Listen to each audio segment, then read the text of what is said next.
पण मला दुर्दैवानं तिथली परिस्थिती माहिती आहे.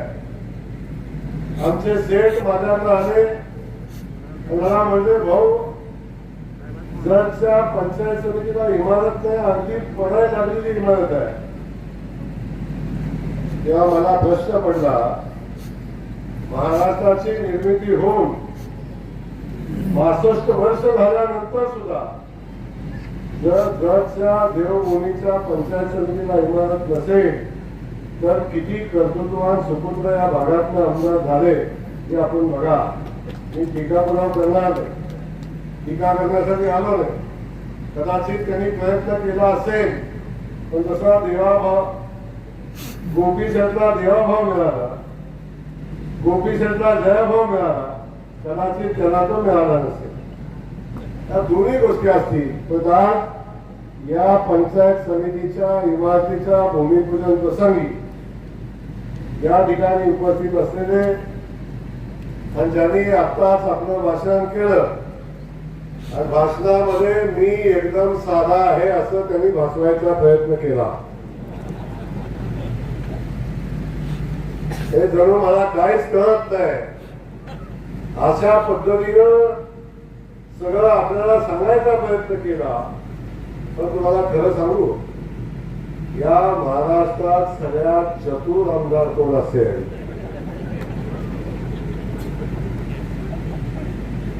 आणि कुणाला कुठं दाबायचे, कुणाकडून कसं काय आणायचंय, आणि कितीही दिलं तरी माझं काहीच झालं नाही कसं म्हणायचंय, असं जर शिकायचं असेल तर सदाभाऊला ट्रेनिंग घ्यायचं. एक लक्षात ठेवा, सदाभाऊ सारखा सहकारी मिळणं, जीवाभावाचा सहकारी मिळणं हे पण खऱ्या अर्थानं नशीबवानाचं काम असतं. तो सहकारी आज देवाभाऊच्या रूपानं आम्हाला मिळाला, नेता मिळाला, आणि सेठला मला एक मोठा भाऊ मिळाला आहे. असं आमचा सहकारी तो कायम सातत्यानं आमच्या सुखदुःखात उभा राहणारा, कायम प्रस्थापितांच्या विरोधात संघर्ष करणारा, नेतृत्वाच्या पाठीशी उभा राहणारा. आणि साधला असला कोणी घेतो. आज मी मंत्री कोण पण येईल, सेठ आमदार आहे कोण पण येईल, पण जेव्हा आम्ही काहीच नव्हतो तेव्हा सुद्धा आमच्या पाठीशी उभा राहण्याची भूमिका घेणारा आमचा सदाभाऊ. म्हणून आम्हाला सदाभाऊ बद्दल प्रचंड प्रेम अभिमान आहे की असा मित्र आज आमच्या सगळ्यांच्या सोबत आहे. त्यासोबत आज आपण या ठिकाणी उपस्थित आहेत गोपी शेठ. गोपी शेठच्या बाबतीत खऱ्या अर्थानं मी बोला असं नाही, गोपी शेठच्या बाबतीत या राज्यातला बहुजन समाज बोलतो. वंचित, उपेक्षित, ज्या ज्या भागातल्या लोकांच्या साठी आतापर्यंत कुणी काही केलं नाही त्या सगळ्यांची भूमिका म्हणणारं या राज्यातलं नेतृत्व कोण असेल तर आमचा गोपी शेठ आहे. म्हणून बहुजन हृदय सम्राट म्हणून त्या माणसाला आपण अख्खा महाराष्ट्र ओळखतो. आणि त्याच नेतृत्वाला जळच्या देवभूमीनं आपला प्रथम नागरिक केला, या भागाचा आमदार केला, आणि आतापर्यंत जो जो विकासाचा बॅकलॉग या भागाचा राहिलाय तो विकासाचा बॅकलॉग भरून काढण्याची जबाबदारी ज्या गोपी शेठवर दिलेली आहे, त्या गोपी शेठच्या तालुक्यात आज येत असताना मला मनापासून आनंद आहे. गोपी शेठ कोण म्हणतं व्हायचा, कोण म्हणतं आतला, मलाही कोण कसं तसं म्हणत असतं, परंतु एक आहे जो ह्या मातीचा, बरोबर आहे, जो या मातीचा तो आपला. पण गोपी शेठने आपण बघितलं आमदार व्हायच्या अगोदर आमदार झाल्यापासून आपल्या आयुष्याचा प्रत्येक क्षण या मातीसाठी अर्पित केलेला माणूस म्हणून गोपी शेठ आपण बघतो. गोपी शेठच्या या कार्यक्रमासाठी येत असताना मला मनापासून आनंद आहे. गोपी शेठ मला वाटलं आमदार कधी मध्ये लाट आल्या होते, किती अशीच लाट. मी आमदार झालो तेव्हा मी आमच्या जिल्ह्यातल्या अनेक जणांना वाटलं हे आले लाटेत, यंदा एकदा आले निवडून पुढच्या वर्षी नाव कार्यक्रम. पण गोपी शेठनं बघितलं आमदार झाला, आणि गोपी शेठ आमदार झालेली प्रत्येक निवडणूक, आमदार झालेली प्रत्येक निवडणूक गोपी शेठच्या नेतृत्वाखाली आदरणीय देवाभाऊच्या आशीर्वादानं लढली. भारतीय जनता पक्ष ताकदीनं मैदानात आला आणि ना भूतोड न भविष्यती अशा प्रकारचं यश या जत तालुक्यानं भारतीय जनता पक्षाला गोपी शेठच्या नेतृत्वाखाली दिलं. आज स्टेजवर बघा, अभिमान वाटेल असं स्टेज आहे. बाबा नगरसेवक, जिल्हा परिषद सदस्य, म्हणून नेत्यांची संख्या. कोण होतो गोपी शेठवर?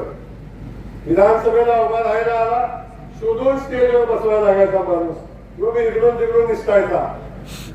आज बाजूला नगराध्यक्ष आहे, बाजूला सभापती आहेत, उपसभापती आहेत, उपनगराध्यक्ष आहेत, बहुमत आहे आपल्या जतच्या नगरपालिकेमध्ये. पलीकडे माग पंचायत समितीमध्ये बहुमत आहे आणि जिल्हा परिषदेची भारतीय जनता पक्षाची जेवढी संख्या आहे त्याची 70% संख्या इतक्या जत मत आहे. हा अपघात होता का पत्रकार बंधू? हा अपघात नव्हता. या जतच्या भूमीनं दिलेला आशीर्वाद होता. या देवभूमीनं या गोपी शेठला इथं बोलवलं आणि सांगितलं, आता गोपी शेठ तुम्हाला तुमची या मातीला गरज आहे. गेल्या अनेक दिवसापासून जो विकासाचा बॅकग्राऊंड राहिलाय, जे विकासाचं काम राहिलंय, या देवभूमीच्या विकासाचं काम मागे राहिलंय, ते काम आपल्याला पुढे घेऊन जायचंय. म्हणून आजच्या स्टेजवर बघा कसा आहे, एका बाजूला सभापती, एका बाजूला नगराध्यक्ष, उपसभापती, इकडे ग्रामविकास खात्याचा मंत्री, मागे जिल्हा परिषद सदस्य, सगळे पंचायत समिती सदस्य. मला सांगायला आनंद वाटतो, गोपी शेठ मी ज्या खात्याचा मंत्री आहे, गोपी शेठचं माझं नातं फक्त आम्ही एका आईच्या उदरातून आलेली 2 लेकरं नाही एवढंच आमची अडचण आहे. बाकी सगळं आमचं एकत्र आहे. ज्या परिस्थितीत गोपी शेठ निर्माण झाला त्याच परिस्थितीत मी निर्माण झाला. आमचा संघर्षही तसाच आहे. जो संघर्ष गोपी शेठने केला त्याचे पुढचा संघर्ष मी केला. आमदार झाल्यावर केला, मंत्री झाल्यावर पण केला, आताही करतोय. पण मला माहिती आहे, जेव्हा जेव्हा रस्ता विधानच्या विरोधातला लढा आपण उभा करतो, जो लढा छत्रपती शिवाजी महाराजांनी उभा केला, महाराजांना सुद्धा या गणांनी कधी सुखानं समाधानानं स्वराज्याचं युद्ध लढू दिलं नाही. ते आपल्याला गोपी शेठ काय लढू देणार आहे? आपल्या पुढे तर येणारच हे प्रश्न, पण तरी सुद्धा ताकदीनं शक्तीनं लढणार हे नेतृत्व आपण सगळेजण या ठिकाणी बघतोय. त्यामुळं नगराध्यक्ष, उपनगराध्यक्ष सन्माननीय विक्रम तार उपनगराध्यक्ष आहेत, मनोज जाधव आमचे जिल्हा परिषदेचे अतिरिक्त मुख्य कार्यकारी अधिकारी आहेत, शशिकांतजी शिंदे आमचे व्यक्ती शिवाय खूप चांगलं काम या ठिकाणी करतात, जयकुमारजी नसते प्रांताधिकारी आहेत, सचिन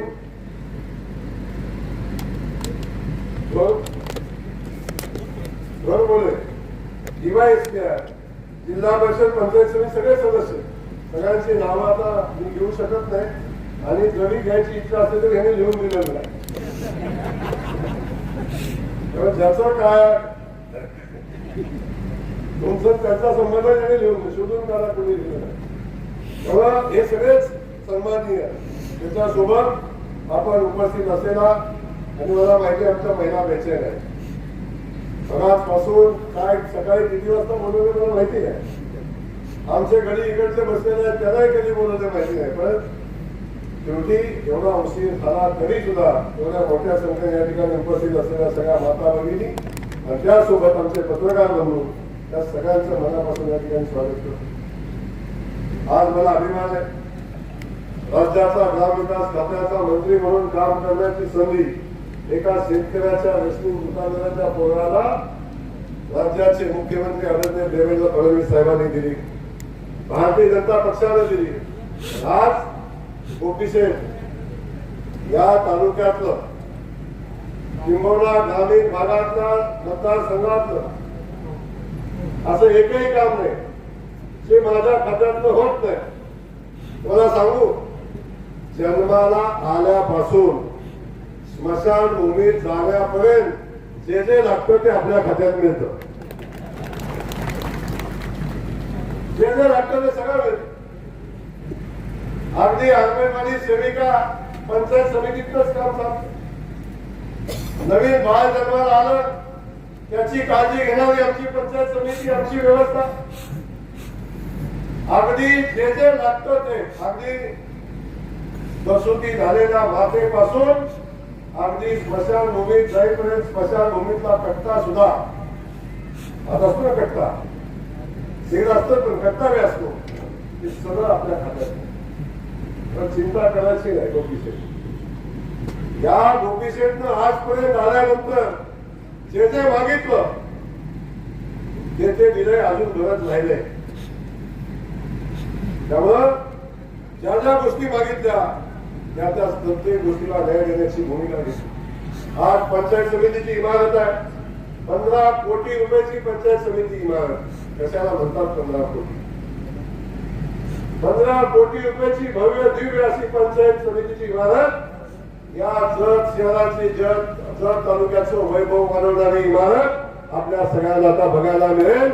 या गावखेड्यात आलेला माणूस, गावखेड्यात आलेला सरपंच, गावखेड्यात आमची बचत गटाची आलेली महिला, गावखेड्यात आलेला आमचा ग्रामपंचायतीचा सदस्य किंवा गावखेड्यात आलेला आमचा घरकुलाचा लाभार्थी. आणि आलं तर जायचं कुठं, बसायचं कुठं, काम सांगायचं कुठं? एक पंचायत समितीचं काम 3 ठिकाणी चालतंय. कुठं जायचं? आता अजिबात आवश्यकता नाही, इथं आलं की एका छताखाली आहे.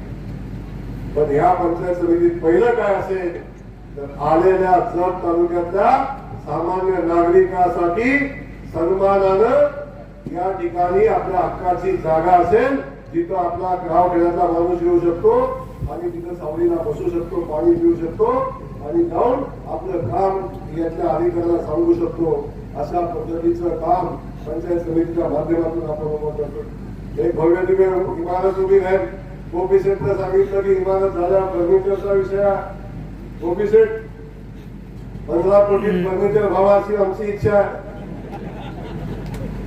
आणि अगदीच लागलं तर आणखीन देऊ, त्याच्यामध्ये कुठली अडचण येणार नाही. अगदी आमच्या सभापतीला निवासस्थान पाहिजे असतं, ऐकायला माहिती नाही, ऐका नाही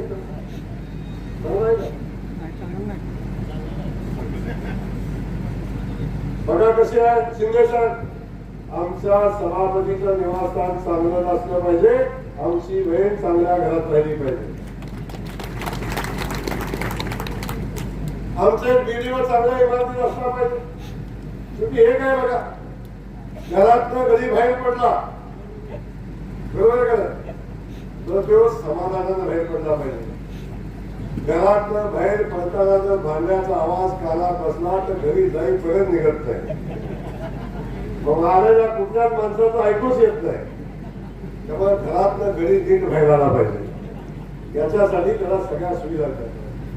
त्यामुळे या सगळ्या व्यवस्था आपल्याला उभ्या करायला लागतील. आता मी बघितलं एकदा प्रशासकीय इमारत आता नव्यानं झालेली दिसते, पण या शहरातल्या गावातल्या प्रत्येक गोष्टी करण्याचा संकल्प आलेले गोपीशेठने केला.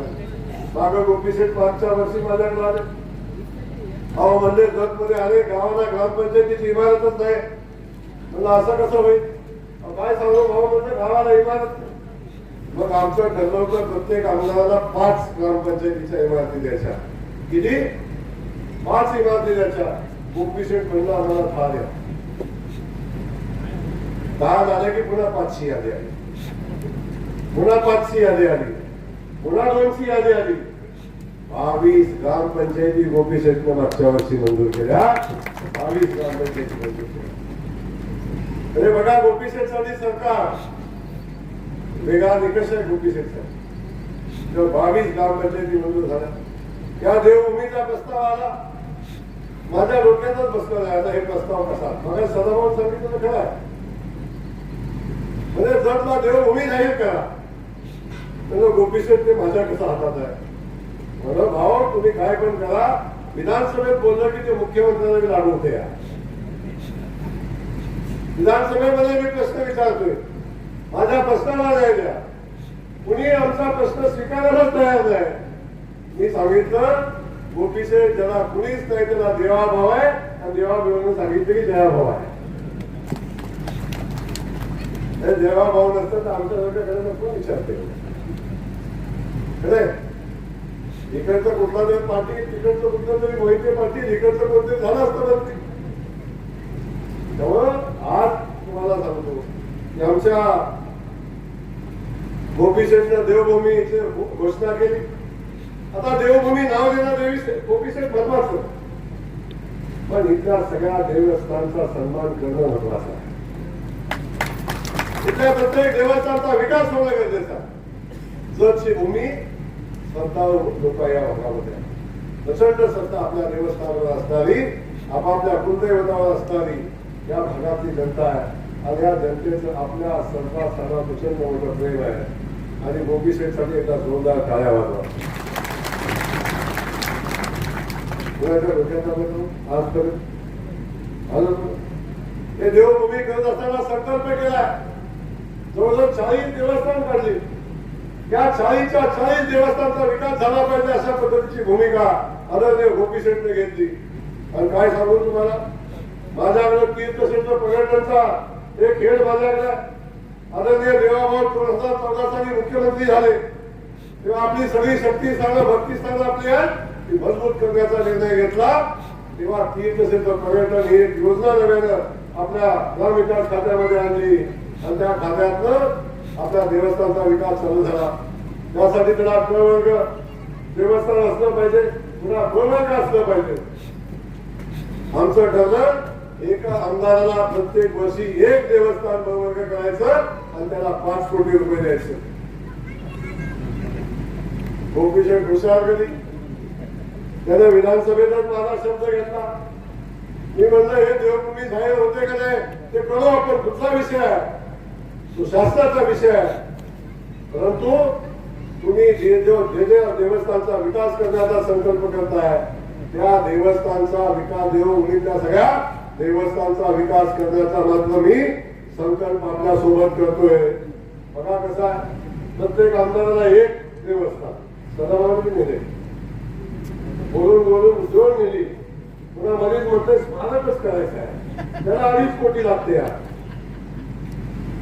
पुन्हा म्हणतोय मी निवडणुकीत शब्द दिलाय भाऊ करायलाच लागते.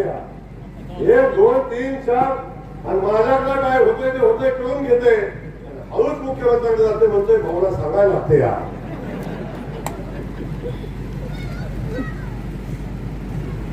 कला काय छोटी नाही पण आज बघितलं असेल सदाभाऊने नेले असतील तर त्यांचा हक्क आहे. त्या जयकुमारला घडवण्यामध्ये वाढवण्यामध्ये जेव्हा जेव्हा संकट आलं तेव्हा जयकुमारच्या पाठीशी उभं राहण्याची भूमिका सातत्याने घेतलेली आहे. आता देण्याची वेळ माझी आहे. त्यामुळे गोपीशेठला आमचं ठरलं जेव्हा भाऊनी सांगितलं प्रतिवर्षी एक देवस्थान प्रत्येक आमदाराला द्या. तर गोपीशेठची देवस्थानची झाली बघा 8 देवस्थानला राज्यातला विक्रम आहे. राज्यातला विक्रम आहे. एका मतदारसंघामध्ये 8 देवस्थानला प्रवर्ग दर्जा मिळाला आणि प्रत्येक देवस्थानला 5 कोटी रुपये देण्याचा निर्णय आमच्या ग्रामविकास खात्याने घेतला, आपल्या गोपीशेठसाठी घेतला आहे. त्यामुळं मी ग्रामविकास खात्याचा मंत्री म्हणून आपल्याला शब्द देतो या 8 देवस्थानला भैरवनाथ देवस्थान आहे आमचं बिलूरचं, नानमादेवी आहे आमचं गुड्डापूरची, बनशंकरी मंदिर आहे बनाळीचं, रामेश्वर मंदिर आहे मुसंडीचं, सोमनाथ मंदिर आहे डोरलीचं, विठ्ठल मंदिर आहे सोन्याचं, नानमादेवी मंदिर आहे उमराणीचं आणि बेवनसिद्ध देवस्थान आहे बिभर्गीचं. अशी 8 देवस्थान आहे. पहिल्या वर्षी 8 देवस्थानला वर्गाचा दर्जा दिलाय. मला सांगा गोपीशेठ किती वर्ष आमदार आहे? किती वर्ष? पुढचे 25 वर्ष आहे. पण आता किती वर्ष आहे? 5 वर्ष आहे. पहिल्या वर्षी 8 गुणिले 5 किती झाली? झाली का नाही देवभूमी?